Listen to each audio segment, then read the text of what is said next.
এই শোনো না গো, আমাদের পুতুল ডায়েরি চ্যানেলটি সাবস্ক্রাইব করে পাশে থাকা বেল আইকনটি বাজিয়ে দিও প্লিজ।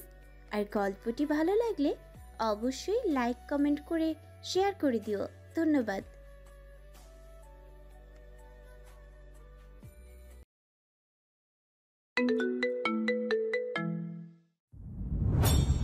না চাইতেও কথাটি মুখ থেকে বেরিয়ে আসে আসিলের। ধীর কণ্ঠে বলা সত্ত্বেও ফারহাদের কানে তা ঠিক পৌঁছায়, কিন্তু কোনো প্রতিক্রিয়া দেখায় না। কথাটি কোথাও না কোথাও ফারহাদের মধ্যে একটা অস্থিরতা সৃষ্টি করেছে। মেয়েটাকে সে ভালোবাসে কিনা জানে না, তবে কোনো মূল্যে মেয়েটাকে হারাতে চায় না। ফারহাদ ভুলে যাওয়ার চেষ্টা করে আসিলের বাবার কথা, কারণ মেয়েটাকে কষ্ট দেওয়া বড় দায়। কিন্তু কিছু কিছু ক্ষেত্রে ফারহাদ আসিলের সাথে খারাপ ব্যবহার করেই ফেলে। কি করবে? রাগ হলে সে নিজের সজ্ঞানে থাকে না। আসিল কথাটি বলে ওয়াশরুমে ঢুকে যায়। কিছুক্ষণ পর ফ্রেশ হয়ে এসে দেখে ফারহাদ নেই, হয়তো অফিসের জন্য বেরিয়ে গেছে। আসিল চুল আঁচড়ানোর জন্য ড্রেসিং টেবিলের সামনে বসতে নজর কাড়ে আয়নায় তার লাল রঙের লিপস্টিক দিয়ে আয়নাতে লেখা, I am badly addicted to you. আমি তোমার প্রতি বাজেভাবে আসক্ত। লেখাটি পড়ে আসিল খাপছাড়া হাসল। ফোন বের করে ফারহাদের নাম্বারে একটা মেসেজ দিল, লিখল, আমি তখন জেলাস ছিলাম না মিস্টার ডেভিল। সূর্যের তাপ বাড়ছে, সেখানে বেশি হট হয়ে বেরোলে শহরে মানুষদের মুশকিল হতে পারে। এদিকে অফিসে রেজওয়ান কাজ করছে ঠিকই, কিন্তু মনের মধ্যে বয়ে চলছে ঝড়। সীমাহীন ব্যথা যা সহ্য ক্ষমতা অতিক্রম করেছে। বারবার ফারিয়া ছলছল চোখের কথাই মনে পড়ছে। মনে হচ্ছে ছুটে চলে যায় ফারিয়ার কাছে আর মেয়েটাকে শক্ত করে জড়িয়ে ধরতে, যাতে মেয়েটা কোথাও পালাতে না পারে। ল্যাপটপে মনোযোগ দিয়ে কাজ করতে ব্যস্ত, দ্রুত গতিতে আঙুল চালাচ্ছে কিবোর্ডে। মাঝে মধ্যেই আসিল লজ্জা মাখা শুভ্র রাঙা চেয়ারের কথা মনে পড়ছে, আর না চাইতো ঠোঁটের কোণে হালকা হাসি ফুটে উঠেছে। ফারহাদের ভীষণ রকম ভালো লাগে যখন আসিল লজ্জায় লাল হয়ে যায়, লাজুকতায় মাথা নত করে নেয়। মেয়েটার প্রত্যেকটা আচরণ তাকে প্রতি মুগ্ধ করে, পাগল করে প্রতি মুহূর্তে। আচ্ছা, কি আছে এই মেয়েটার মাঝে যা ফারহাদের হিংস্রতাকেও মাঝে মাঝে হার মানায়, রাগ ঠান্ডা করে দেয়? হঠাৎ দরজার টোকা পড়তে ফারহাদের ঘোর কাটলো। আওয়াজ করে বলল, কাম ইন। দরজা খুলে তানভীর মাথা বাড়িয়ে বলে, স্যার, মিস সোফি এসেছে, দেখা করতে চাইছে আপনার সাথে। কি করব? সোফিয়ার নাম শুনতে ফারহাদের মাথায় ধপ করে আগুন জ্বলে উঠল। মেয়েটার জন্য তার অ্যাঞ্জেলের কত বড় ক্ষতি হতে যাচ্ছিল, সেই কথাটা মনে হতে চোয়াল শক্ত করে চোখ বন্ধ রেখে দুইবার নিঃশ্বাস ফেলে ইচ্ছাহীন ভাবেই বলল, আসতে বলো। কিছুক্ষণের মধ্যে গুটিসুটি পায়ে সোফিয়া কেবিনে প্রবেশ করলো। ফারহাদ নিচু চোখে একবার তাকালেও মাথা নিচু করে দাঁড়িয়ে আছে মেয়েটা। আগের মতো চেহারা, মেকআপের প্রলেপ নেই, নেই কোনো মাধুর্যতা, যা আছে শুধু বিষণ্ণতা। চোখের নিচে কালি পড়ে আছে, বেশ গাঢ়ই মনে হচ্ছে অনেক রাত নির্ঘুম পার করেছে। কুর্তি আর জিন্স পরিহিত মেয়েটা আনচান মনে হচ্ছে। কিছু বলতে চাইছে, হয়তো পারছে না। ফারহাদ আবার নিজের চোখ ল্যাপটপে সীমাবদ্ধ রেখে গভীর স্বরে বলল, যা বলবে বলে ফেলো। সোফিয়া লাল হয়ে যাওয়া চোখ তুলো, হালকা নড়ে চড়ে ধীর কঞ্চে বলল, আমায় ক্ষমা করে দাও ফারহাদ। ফারহাদ ফ্রিকুচকে তাকালো, কিন্তু কোনো উত্তর দিল না। সোফিয়া আবার বলল, আমার ভুল আমি বুঝতে পারছি ফারহাদ। আমি যেটা করেছি সেটা ক্ষমার দৃষ্টিতে না, ক্ষমার অযোগ্য। তোমায় নিজের করে পেতে গিয়ে তোমার সাজানো সংসার আমি ভাঙতে গিয়েছিলাম। ওটা আমার ভালোবাসা ছিল না ফারহাদ, হয়তো জিত ছিল। জানো, আমার মা বলতো কারোর সাজানো সংসার ভাঙা কোনো ধর্মস্থান ভাঙার থেকেও বেশি বড় পাপ। হয়তো সেই পাপের শাস্তি আমি পাচ্ছি। প্রায় 3 বার আমি সুইসাইড অ্যাটেম্প্ট করেছি, কিন্তু ভাগ্যই খারাপ, বেঁচে গেছি প্রতিটা মুহূর্তে। তুমি আর তোমার ওয়াইফ পারলে আমায় ক্ষমা করে দিও। এই দেশে আর থাকতে পারছি না, দম বন্ধ হয়ে আসছে আমার। আজ রাতেই ইউএস চলে যাচ্ছি, তাই অপরাধবোধের জ্বলন্ত শিখা মারিয়ে তোমার কাছে ক্ষমা চাইতে এসেছি। প্লিজ ক্ষমা করে দাও আমায়। এতটা কথা বলে থামলো সোফিয়া। কত লুকিয়ে চুরিয়ে এসেছে সে। বাড়ির বাইরে বের হতেই লোকেদের এক রাতের রেট কত, এরকম ধরনের মেসেজে তার ফোন ভর্তি। ফারহাদ তার এতগুলো কথা অতি সাধারণ একটা উত্তর দিল, নিজের ভুল বুঝতে পেরেছো শুনে খুশি হলাম। সোফিয়া বুঝলো ফারহাদ তাকে এখানে আর দেখতেই চায় না। না চাওয়াটাই স্বাভাবিক, তাই পেছনে ঘুরে দরজার দিকে যেতে নিলে আবার ঘুরে দাঁড়ায় থেমে শান্ত গলায় বলল, ফারাদ একটা প্রশ্ন করবো ফরহাদ, হুম। ফটোগুলো কি তুমি ভাইরাল করেছো বা আমার এক্সকে দিয়ে তুমি করিয়েছো? ঠোঁট বাঁকিয়ে চেয়ারে হেলান দিয়ে আরামসে বসল। হয়তো এই প্রশ্নের জবাব তার কাছে আগে থেকেই আছে। ছোট্ট শ্বাস ছেড়ে পড়ল। কিছু কিছু পাপের শাস্তি সৃষ্টিকর্তা স্বয়ং নিজের হাতে রাখেন, যেখানে বান্দাদের হস্তক্ষেপের কোনো চান্স থাকে না। তোমার ক্ষেত্রেও ঠিক তাই হয়েছে। আমি নামক বান্দার এখানে কোনো হাত নেই। হ্যাঁ, তোমাকে বাজে রকম শাস্তি দিতে চেয়েছিলাম, কিন্তু এইভাবে নয়। বেরিয়ে গেল সোফিয়া। তার জীবনে করা প্রতিটি ভুল আজ তার সুন্দর জীবন তছনছ করে দিয়েছে। ফারাদ দীর্ঘশ্বাস ফেলে ফোন হাতে নিয়ে দেখলো আসিরের মেসেজ। কপালে 3টা ভাঁজ পড়ল। 45 মিনিট আগে এসেছে মেসেজটা। ফারাদ কৌতূহল দিয়ে মেসেজ অন করতে বাঁকা হাসলো। মেয়েটা তাকে নিয়ে যে ভীষণ পরিমাণ পজিটিভ তা আর বুঝতে বাকি রইল না। তখন সন্ধে 7টা। হঠাৎ করেই অসময় বৃষ্টি আসায় ভীষণ রকম বিরক্ত ফারিয়া। এমনিতেও উদাস মন, তার উপর এই বৃষ্টি, সব মিলিয়ে ভীষণ রকম রাগ লাগছে তার। শরীরটা কেমন ম্যাচ ম্যাচ করছে, চোখে জ্বালা অনুভব করছে সে। অত্যন্ত চিন্তায় মগ্ন হয়ে কাটছে তার সারা দিন আজ। প্রিয় মানুষকে হারিয়ে ফেলার ভয়, সাথে প্রিয় মানুষটার প্রতি একরাশ অভিমান ভর করেছে মনের গহীনে। সারাদিন আকাশ গম্ভীর হয়ে যায় পরিমাণে বৃষ্টি নেমেছে অবিরাম। কলেজ থেকে এক ফ্রেন্ডের বাড়ি, আবার সেখান থেকে সোজা টিউশন, এইভাবেই আজ সারাদিন পার করেছে। ভাগ্যক্রমে ছাতা ছিল, কিন্তু এদিকে ড্রাইভার আসার নাম গন্ধ পর্যন্ত নেই। বিরক্ত, রাগ, অভিমান, আসক্তি, ক্লান্তি সব মিলিয়ে ফারিয়া বারে বারে ফোনের টাইম দেখছে। হুট করেই কোথা থেকে একজন ছাতার নিচে এসে দাঁড়ায়। ফারিয়া ভয় পেয়ে পাশে তাকাতে দেখে রেজওয়ান তার পাশে দাঁড়িয়ে চুল ঝাড়া দিচ্ছে। কাঁধের অংশ আর চুলের সামনের অংশটুকু ভিজে গেছে ছেলেটার। একটু দূরে তার গাড়ি রাখা। ফারিয়া এবার রাগের মাত্রা বৃদ্ধি পেল। নাক ফুলিয়ে ছাতা হাতে নিয়েই সরে দাঁড়ালো রেজনের থেকে। রেজন অসহায় নয়নে তাকায়। পানিতে ভিজে যাচ্ছে সে। বেশ বুঝেছে আজ তার অনেক তেল খড় পোড়াতে হবে তার প্রিয়সীকে মানাতে গেলে। মাথা থেকে ছুঁয়ে পড়া পানি থুতনির কাছ থেকে ঝাড়া মেরে ফেলে দিয়ে বিরাস গলায় বলল, আল্লাহ, তোমার এই পাপী দুনিয়ায় আমার মতো একটা নিষ্পাপ সুপুরুষের কোনো দাম নেই। দেখো না, আমার এই বৃষ্টিতে ভিজতে দেখেও মানুষের দয়া হয় না। ফারিয়া আর রাগে ফুঁসতে শুরু করছে। ঢং দেখলে আর বাঁচি না, নিষ্পাপ নাকি? দাদাইয়ের সামনে মুখ খোলে না, আর এখন ফুলঝুরি ফুটছে মুখ থেকে। যতই হোক এটা তার প্রণয় পুরুষ, মান অভিমান আলাদা, আর মানুষটার নিয়ে বিবেচনা আলাদা। ফারিয়া যেভাবে সরে গিয়েছিল আবার একইভাবে সরে গিয়ে আবার রেজওয়ানকে ছাতার তলায় স্থান দেয়। রেজওয়ান বিস্তার হাসল। বেশ কিছু সময় দুজনের মধ্যে পিনপত নীরবতা চলল। রেজওয়ান দীর্ঘশ্বাস ফেলেই মুখ খুলল। কথা বলবে না আমার সাথে? উত্তর আসলো না।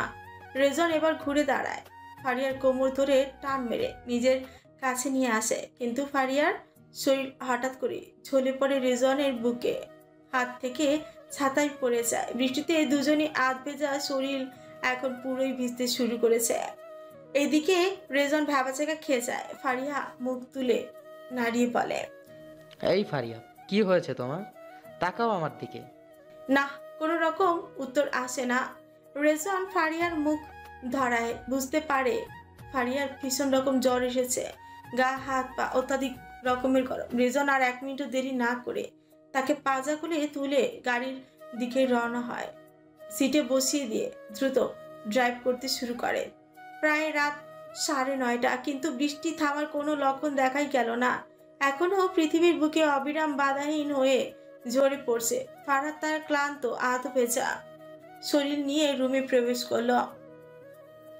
হালকা হলদে আলোর বাতি জ্বলছে সিলিং এর 4 কোণায়, সাথে হোম থিয়েটার যারা যারা সং এর মিক্স ভার্সন হালকা আওয়াজে চলছে। ফারাদ ফ্রিকুচকে ফেল। কোট খুলে সোফা রাখলো। তাই ঢিলা করতে করতে রুমের চারিপাশে চোখ বুলিয়ে দেখলো, কিন্তু আসিরকে পেল না।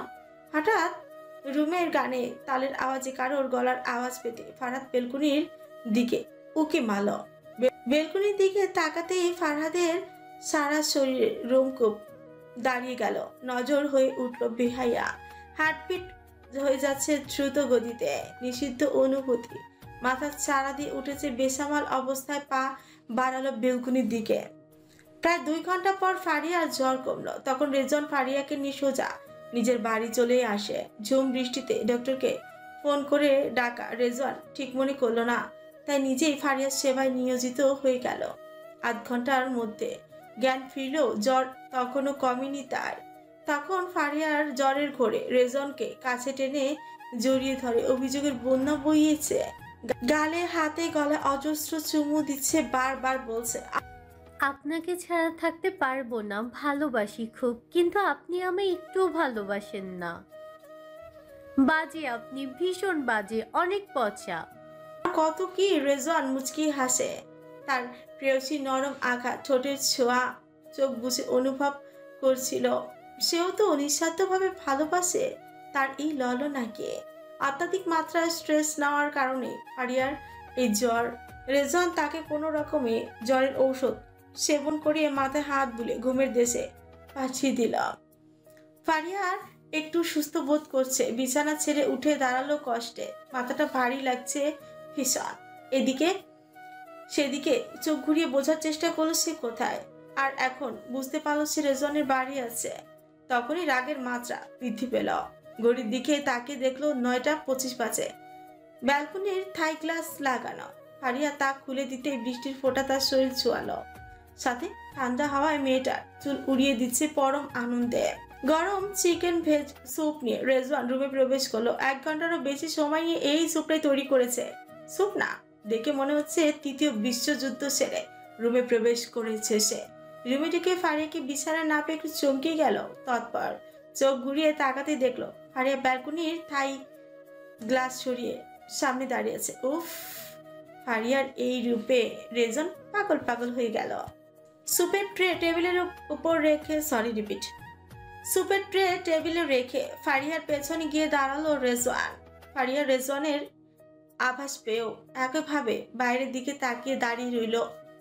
রেজওয়ান ফারিয়ার গালে হালকা হাত রেখে দেখলো জ্বর আছে কিনা। না, নেই। শান্তি নিঃশ্বাস ফেলে ধীর কণ্ঠে বলল, এখানে দাঁড়িয়ে আছো কেন? বৃষ্টির পানে গায়ে লাগছে, ভিতরে আসো। আর আমি ভাইকে আধা ঘন্টা আগে ফোন করে বলে দিয়েছি তুমি এখানে আছো। আপনি আমায় এখানে কেন নিয়ে এসেছেন? রেজওয়ানের থাই গ্লাস লাগানোর হাত থেমে গেল। ফিকুচকে তাকিয়ে ফারিয়ার দিকে। আচ্ছা, মেয়েটা কি জানে না তার বাজে রকম জ্বর এসেছিল, অচেতন হয়ে গিয়েছিল? রেজওয়ান ফারিয়ার সামনাসামনি এসে দাঁড়ালো। সন্ধ্যা ছিটতে বলল, তুমি কি কিছুই জানো না? না, কি জানবো? ম্যাডাম, আপনি রাস্তায় আমার এই বুকের উপর নিজের জ্ঞান হারিয়েছিলেন। আর তো আর ভীষণ জ্বরে আক্রান্ত ছিলেন আপনি, তাই এখানে এনেছি। প্রায় 1.5 ঘন্টা ঘুমিয়ে এখন উঠেছেন। আর কিছু জানার থাকলে বলেন, বলছি। ফারিয়া ফ্রিকুচকে ছোট কামড়িয়ে সব মনে করার চেষ্টা করে, কিন্তু কিছুক্ষণ ভাবার পরে, চিন্তার পর তার সব মনে পড়ে। হালকা লজ্জাও পায় বটে। ছেলেটা তার অনেক সেবা করেছে ভেবেই মনের মধ্যে অজানা ভালো লাগা কাজ করলো। তারপরেও নিজেকে কঠিন প্রমাণ করার জন্য চেষ্টা করছে। করেই বলল, এত আলগা পিরিত দেখানোর কিছুই ছিল না। আমার জ্বর হয়েছিল, তাতে আপনার কি? আপনি তো চান যাতে আমি আপনার জীবন থেকে চলে যাই। তাহলে এত মায়া দয়া দেখিয়ে আমাকে নিয়ে ছেলে খেলা করছেন কেন? ফারিয়ার কথা রিজন স্পষ্ট অভিমানের কাতরতা দেখতে পেল, কিন্তু সেও যে একই দহনে দগ্ধ। সেও তো ফারিয়াকে হারাতে চায় না। রেজওয়ান জিভ দিয়ে ঠোঁট ভিজিয়ে ফারিয়ার দিকে এগিয়ে গেল। ফারিয়া পিছিয়ে যায়, তা দেখি থেমে যায়। সেটা অসহায় নয়নে তাকায় তার প্রেয়সীর পানে। নরম কণ্ঠে বলে, এত অভিমান? এখন আমার ভালোবাসাকেও ছেলে খেলার নাম দিলে? ফারিয়া হৃদয় মোচড় দিয়ে উঠল। রেজওয়ানকে এইভাবে দেখতে পাচ্ছে না সে। হাট করতে চায়নি রেজওয়ানকে, কিন্তু প্রচুর রাগও হচ্ছে সাথে। ফারিয়া এগিয়ে রেজওয়ানের মুখোমুখি দাঁড়ালো। তৎপর হাত বাড়িয়ে রেজওয়ানের পকেট থেকে তার ফোন বের করল। তারপর কিছু কদম পিছিয়ে খোলা জানালা দিয়ে নিচের সুইমিং পুলে ফেলে দিল ফোনটা। রেজওয়ান বোকা বনে গেল। মুখ হাঁ করে তাকিয়ে দেখলো তার ফোনের মরণ কাণ্ড। হুশ ফিরতে রেজওয়ান তড়িঘড়ি করে এগিয়ে ফারিয়াকে সরিয়ে জানলা দিয়ে মুখ বাড়িয়ে দেখলো সুইমিং পুলের স্বচ্ছ জলের তলায় তার ফোন। এটা কি করলে? আল্লাহ, আমার ফোন! ফারিয়া এমন ভাব ধরে দাঁড়িয়ে আছে যেন সে কিছুই করেনি, উল্টো ভাবলেছিন ভাবি বলল, আপনার উপর রাগ হচ্ছিল তাই ফোনটা ফেলে দিয়েছি। বেশি বকলে আপনার ওই ফোনের মতো অবস্থা হবে। রেজওয়ান 2-4টা শুকনো ঠকিল। ফারিয়ার রাগ সম্পর্কে সে অবগত। এখন তার কাছে তার ফিট জিম করা লম্বা বড়ি থেকে বেশি ভারী ফারিয়ার হুমকি মনে হতো। কিন্তু মেয়েটাকে এমনি ছেড়ে দেওয়া যাবে না। সে হুমকি দিতে না পারলেও ফারিয়াকে লজ্জায় ফেলতে পুজো। সময় নষ্ট না করে ফারিয়ার হাত টান দিয়ে নিজের বুকের উপর ফেল, কোমর জড়িয়ে ধরল, ঘাড় কাত করে গালে চুমু দিয়ে মাদক কঞ্চ বল, তো এখন কমেছে রাগ, নাকি আমি কিছু করব? ফারিয়া হালকা কেঁপে উঠল, লাল হয়ে গেছে তার ফর্সা গাল দুটো, চোখ নামিয়ে নিল। এতক্ষণ বাঘিনী বিড়াল ছানা বনি গেল। ফারিয়া শান্ত গলায় বলল, কমেছে, তবে অভিমান কিন্তু এখনো পাহাড় সমান। তার কি হবে? রেজওয়ান বিস্তর হাসল, হালকা ঝুঁকে মাথা নামিয়ে ফারিয়ার নাকের নিচের নাক ঘষতে আরম্ভ করল। কোমরে আরো শক্ত হলো হাতের বাঁধন। আশ্বাসের কঞ্চে বলল, কাল এই অভিমানও ভেঙে যাবে। ফারিয়া লাজুক হেসে নিজের মাথা রাখলো রেজওয়ানের প্রশস্ত বুকে। এখানেই তার সুখের রাজ্য, আর সে এই রাজ্যের রানী। রেজওয়ান ফারিয়ার মাথায় চুমু দিয়ে শক্ত করে জড়িয়ে ধরল তার প্রেয়সীকে। जरा जरा बहकता है आज तो मेरा तन बदन में प्यासा हो मुझे भर ले अपनी बाहों में। হোম থিয়েটারে চলতে থাকা গানের সাথে ফারহাদের শরীর কেঁপে উঠছে ক্ষণে ক্ষণে। তার চোখ এখন ব্যালকনিতে হাত মেলে ভিজতে থাকা শুভ্র পরীর উপর। বৃষ্টির পানিতে লেপ্টে আছে আসিরের শাড়ি, ওঠানামা শরীরের সমস্ত ভাঁজে স্পষ্ট। ফারহাদের কাছে নিজেকে সংযত রাখা বজ্র দায়, অসম্ভব হয়ে পড়েছে। পা দুটো না তো এগিয়ে যাচ্ছে বেলকনির দিকে, কিন্তু আসিল সে তো এই মুহূর্তে আনন্দে আত্মহারা হয়ে বৃষ্টি বিলাস করছে। খোলা চুলে চিপকে আছে তার মুখে, গলায়, পিঠে, আবার মাঝে মধ্যেই গানের সাথে তালও মিলিয়েছে আপন মনে। আমি ভাবি যদি একবার ছুতে পারতাম তোমাকে, সত্যি বা স্বপ্নই হোক এই দূরত্ব শেষ হয়ে যেত যে। বৃষ্টির পানিতে ভিজে যাচ্ছে ফারাদের প্রশস্ত শরীর, না আটকাতে পারল না নিজেকে। তার অশান্ত হৃদয় যেন বেসামাল অনুভূতির সাগরে ডুবে যেতে চাইছে। হাওয়ায় হাত মেলে ঘুরতে থাকা আসিলের হাত ধরে এক টান মারল ফারাদ। হঠাৎ এরকম হওয়ায় আসিল গিয়ে পড়ে তার প্রণয় পুরুষের বুকে। বৃষ্টির কারণে ফারহাদের চুলের পানি তার চাপদাড়ি বেয়ে নিচে চুয়ে চুয়ে পড়ছে। স্নিগ্ধ সুদর্শন চেহারার মায়ায় পড়ে গেল আসিল। দুই হাত উঠে ফারহাদের মুখমণ্ডল ধরে দাড়ি স্লাইড করতে লাগলো মেয়েটা। লোকটার জন্য আজ সারাদিন আসিলের অস্থিরতার মধ্যেই কেটেছে। ব্রেকফাস্ট টেবিলে ফারহাদের বলা কথা তাকে নিশ্চিন্তে থাকতে দেয়নি। ফারহাদ আসিলের উন্মুক্ত কোমরে হাত রাখলো, ঘোর লাগা দৃষ্টিতে তাকিয়ে রইল আসিলের দিকে। বিন্দু বিন্দু পানির ফোঁটাতে চিকচিক করছে আসিলের গোলাপি আভাযুক্ত ঠোঁট। ফারহাদ আসিলের মুখে থাকা হালকা আঙুল দিয়ে চুল সরিয়ে দিল। না, আর কন্ট্রোল করতে পারছে না। এগিয়ে আসতেই আসিল চোখ বন্ধ করে ধীর কঞ্চ বলল, ফরহাদ। হুশ, কোনো কথা না, যান। ঘোর লাগা কণ্ঠে আসিলকে থামিয়ে দিয়ে ঠোঁটে ঠোঁট মিলিয়ে দেয় ফরহাদ। ধীর রয় চুম্বন করতে শুরু করে আসিলের নরম ঠোঁটে। বৃষ্টির পানিতে লেপ্টে রয়েছে দুজন নরনারী। চারিপাশ থেকে আসছে নানান ফুলের সুঘ্রাণ। ফারহাদের এই কিস এবার অশান্ত হয়ে উঠেছে। কোমরের চাপ বাড়ল। আসিল ফারহাদের গলা জড়িয়ে ধরল। প্রায় 10 মিনিট পরে ফারহাদ আসিলকে ছাড়ল। কপালে কপাল ঠেকিয়ে জোরে জোরে নিঃশ্বাস নিচ্ছে দুজন। রুমের মধ্যে এখনো রিপিট হয়ে বেজে যাচ্ছে গান। जरा जरा महकता है आज तू मेरा तन बदन में प्यासा हो मुझे भर दे अपनी